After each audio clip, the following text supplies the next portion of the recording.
Hey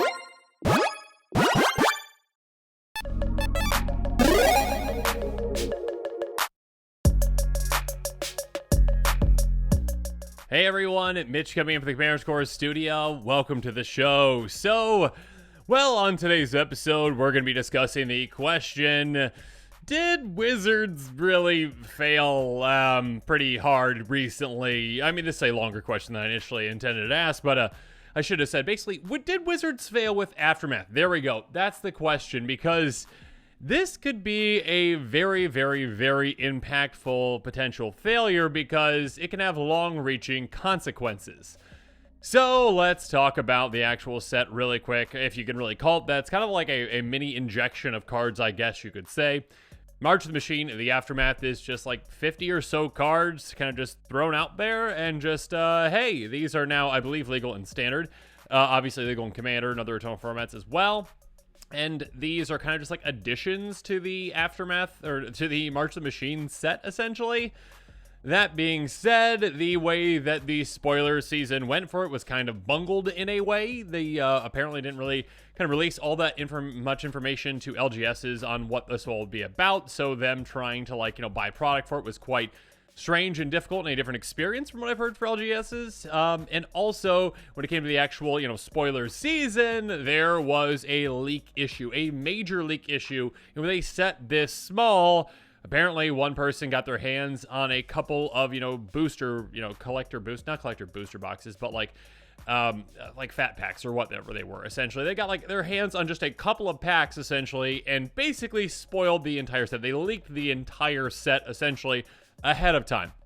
So that could be one factor as to why, from what I'm reading, from what I'm seeing, from what I'm hearing, this Aftermath set really hasn't hit home for many players out there, and many have been seeing it kind of as a flop and kind of as a joke in some ways. So yeah, it's been quite the journey. I mean, if we look on even just like Amazon right now, really quick, just to see kind of, what the actual, epilogue boosters, are priced at right now, March of the Aftermath, it's on sale on Amazon already. And typically, from what I'm seeing, yes, Amazon usually, or can, I should say, have lower prices sometimes. It's actually just being discounted because they're trying to get rid of it at this point. So yeah, it was $81, now it's 6% off, so there you go. And Prime one-day returns, cool. Anyways, regardless, support LGSs. And also, when it comes to these kinds of products, again, typically you're not seeing them, on sale. Typically, with Magic products lately, they've been, hot, and they've been, overpriced in some ways on, something like an Amazon. But also, when it comes to, maybe TCG Player, we can see the actual kind of, market price and how it's changed over time with this product. I mean, the market price currently is $70.88. That being said, I have seen some on here that are being sold for like $67 or so. I mean, but it started off, before all the information of the product was out there and whatnot, before, we knew exactly what it was, all the cards in the set, back in April, hey, $128.50 for these products, essentially. You could pre-order those for a lot more, and almost twice as much as what it is now currently. Dropped down over time. Probably when some of those leaks started coming out, it just kept going down and going further and further and further. Around, $100 or so back on April 23rd, and then things really started to tank. Down to $88. Recently, again, even further down. And yeah, as of today, apparently, the market price is $70. So I believe, at least $10 below their, asking price initially on Amazon, essentially, and now even below that, too. So, yeah, it's just pretty crazy as to, the kind of lack of demand for this set. And it's kind of interesting, again, because I think this does have some long-reaching implications that, well, this set is just kind of, it's, again, kind of weird. It's like a mini set. It's just like a mini injection of cards.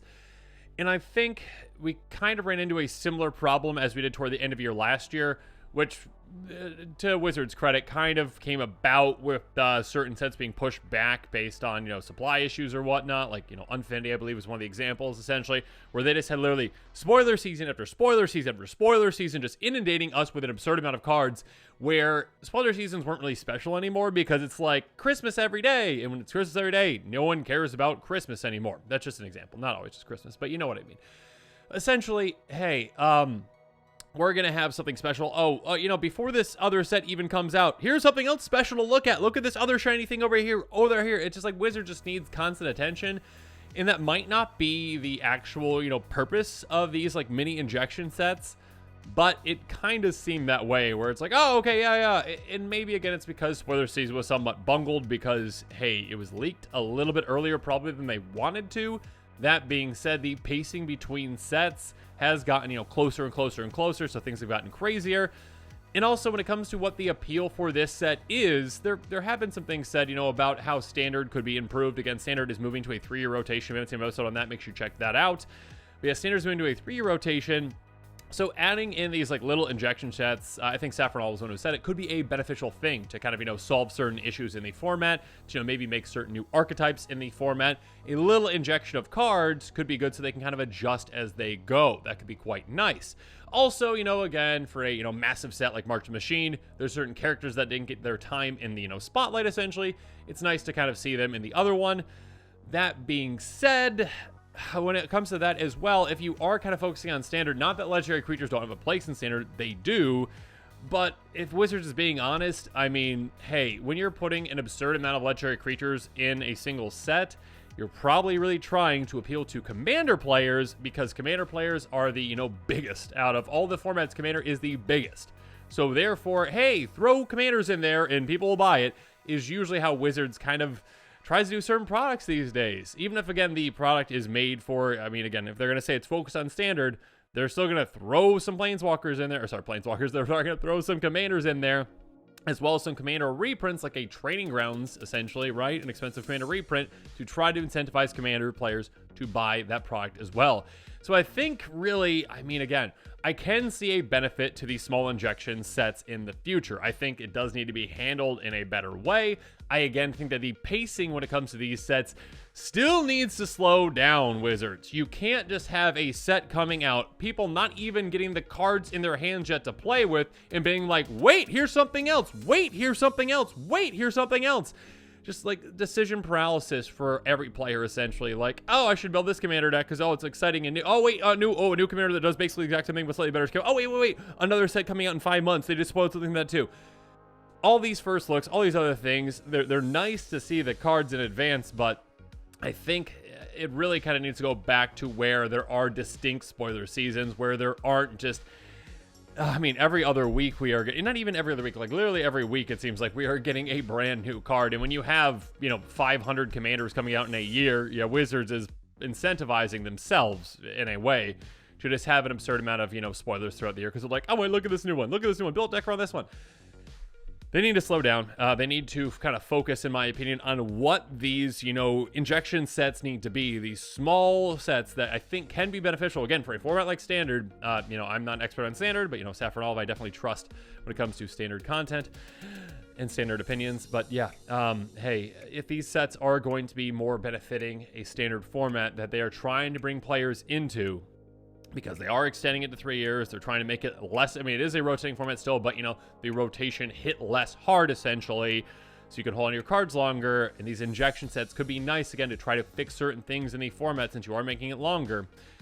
I do think that that could be beneficial. I think that Wizards really needs to hammer out and figure out exactly what they want this to be. And again, not just chuck in a ton of, legendary creatures just to try to appeal to Commander players as well. Sure, there are going to be some cards that appeal to Commander players. Absolutely, okay? There can be some. But again, if your focus is Standard, make the focus Standard. And figure out exactly what you want these little injection sets to be if you're going to keep doing them. Because again, I think this one, many players out there could agree that this one just seems like a massive flop in many ways.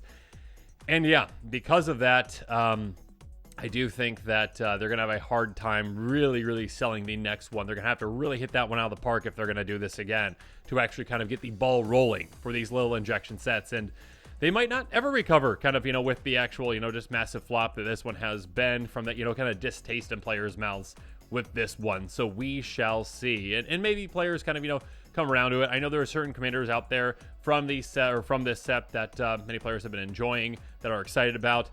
That being said, again, I think Wizards needs to really focus on it. So yeah, let me know in the comments what your thoughts are on all this. Let me know your opinion on March Machine. The Aftermath is, should they do more of these in future? Should they not do more of these in future? What should their focus be if they do more of these in the future? Let me know in the comments below. And of course, as always, thanks again and have a good one. This show and episodes like this one are possible thanks to viewers like you. If you're looking for an easy way to help support this show, make sure that you like, share, and subscribe. Also, hit that bell notification icon so you don't miss any new episodes. You can also go check out our playmats and other merchandise at thecommandersquarters.com. We also have a ton of brand new t-shirt designs in stock, so make sure you check out those as well. Another easy way to support this show is with our TCG player affiliate links. So whether you're buying a deck or individual cards, you can use this general link right here or one in the description. And the final way that you can support this show is by supporting us directly by becoming a patron. There are many benefits to being a patron, and I truly couldn't do this without all of their support.